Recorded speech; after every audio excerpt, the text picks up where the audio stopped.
Saya berpikir bahwa tugas seorang ayah adalah hanya sekedar nyari duit untuk mencukupi kebutuhan anak-anak dan keluarga.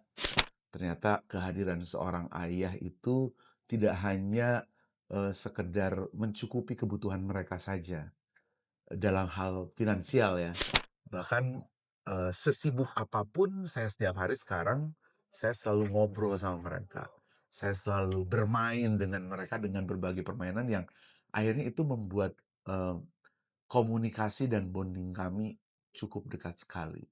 Ayah, nilai bukan hanya diajarkan, tapi diturunkan lewat perbuatan. Tanpa engkau jadi panutan, ku tumbuh tanpa pijakan ke depan.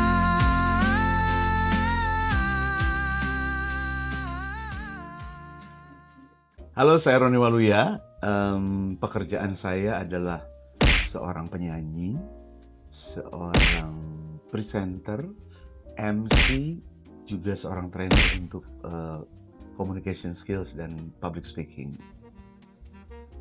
Saya mempunyai 5 orang anak, artinya saya juga seorang ayah. Kebetulan anak saya 2 generasi, dari mulai umur 26 tahun, 25 tahun, 20 tahun, dan ada 2 anak kecil lagi 7 tahun dan 5 tahun. Dulu awalnya saya berpikir bahwa tugas seorang ayah adalah hanya sekedar nyari duit untuk mencukupi kebutuhan anak-anak dan keluarga.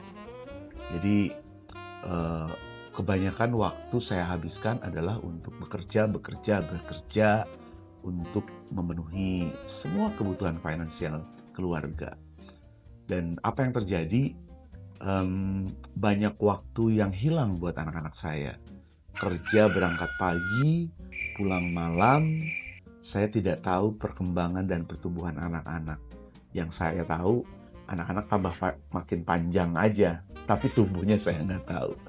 Nah, dari berbekal dari pengalaman itu, akhirnya saya menyadari bahwa, banyak peran saya sebagai ayah hilang untuk anak-anak saya, terutama yang gede-gede ya.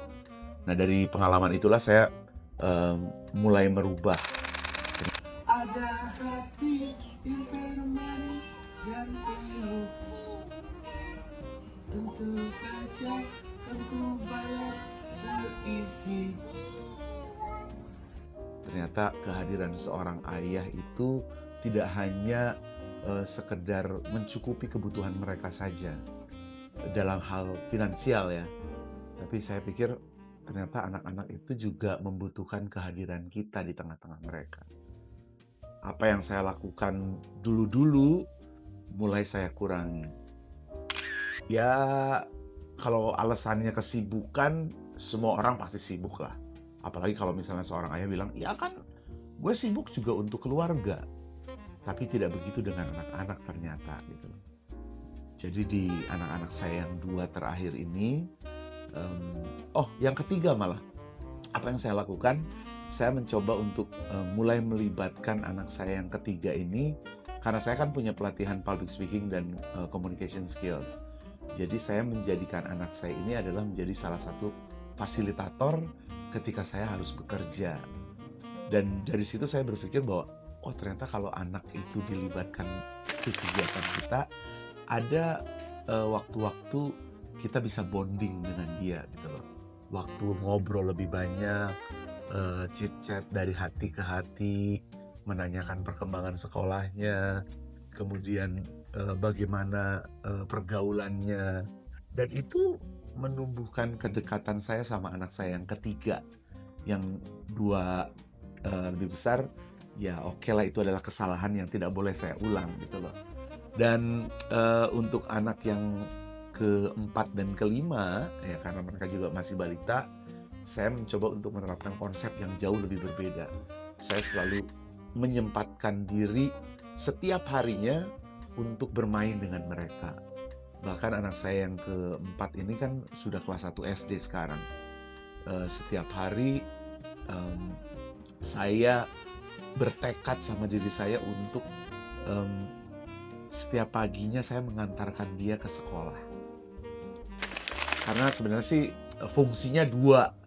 Selain juga kehadiran saya buat anak saya itu, yang kedua juga buat kesehatan sih.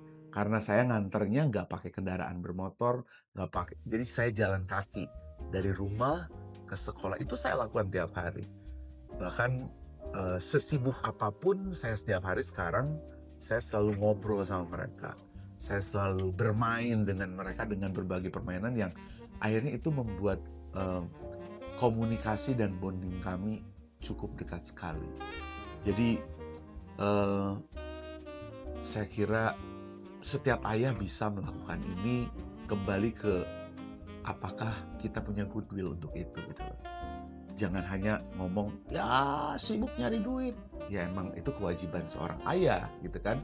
Tapi ada yang jauh lebih besar, kehadiran ayah di tengah anak-anak. Nah mungkin juga dengan yang namanya program Gerakan Ayah Teladan Indonesia, ini juga ingin menumbuhkan, memotivasi para ayah bahwa ayo ayah-ayah di Indonesia semuanya hadir untuk anak-anaknya, untuk perkembangan psikologi mereka, untuk agar mereka merasa bahwa ayahnya berperan dalam kehidupan mereka. Bukan hanya seorang ibu yang dekat sama anak-anaknya, tapi juga ayah juga harus dekat sama anak-anaknya. Dan ini saya rasakan betul bahwa perkembangan anak-anak saya yang 3 terakhir, yang ketiga, keempat, dan kelima ini cukup dekat dengan saya. Mereka terbuka, mereka selalu bertanya, mereka selalu menanyakan sesuatu yang mungkin ayahnya bisa jawab dari pengalamannya. Dan ini buat ayah juga merasa bahwa, oh iya ya, gue ternyata sebagai seorang ayah juga dibutuhkan kehadirannya di tengah-tengah mereka. Secara sadar, ketika kita bisa berkomunikasi anytime mereka membutuhkan kita, itu membuat pertumbuhan psikologis mereka jauh lebih baik. Dan ini berakibat kepada pertumbuhan dan perkembangan mereka di akademisnya ternyata gitu loh. Semuanya berjalan baik dan perkembangannya bisa. Ayah itu bukan untuk kontrol mereka, tapi ayah itu harus selalu menjadi teman buat mereka. Teman ngobrol yang asik, teman curhat yang enak, dan ketika mereka butuh, ayah selalu ada di sana. Oke, baik. Terima kasih buat semuanya yang sudah mengikuti terus program Gerakan Ayah Teladan Indonesia atau GATI. Dan jangan lupa untuk follow, subscribe, dan ikuti terus semua kanal Gerakan Ayah Teladan Indonesia atau GATI.